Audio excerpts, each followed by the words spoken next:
ఈరోజు దేవుని వాగ్దానము, నీవు అనుదినము తప్పక సేవించుచున్న నీ దేవుడే నిన్ను రక్షించును. దానియేలు గ్రంథము 6వ అధ్యాయము 16వ వచనము.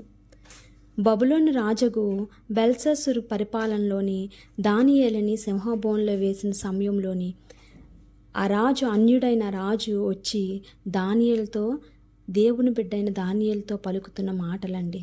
ఎంత గొప్ప మాటలండి. ఒక అన్యుడి నోటి నుండి దేవుణ్ణి ఎంత చక్కగా గనపరుస్తున్నారండి.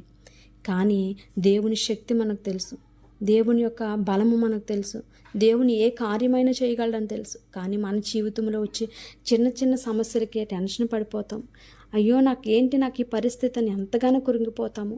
ఆ రోజు దానియేలుని సింహబోన్లో వేసినప్పుడు ఆ యొక్క సింహాన్ని నోటిని కట్టిన దేవుడు ఈరోజు మన జీవితంలో కూడా ఎటువంటి భయంకరమైన పరిస్థితులు ఉన్నప్పటికీ వాటి నుండి విడిపించగలిగిన సర్వశక్తి గల దేవుడు అండి. మనం దేనికి భయపడవలసిన అవసరం లేదు.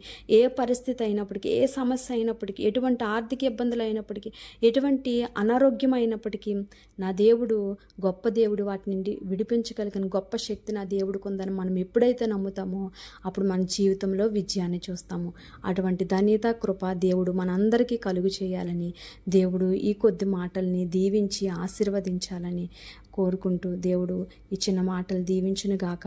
ఆమేన్.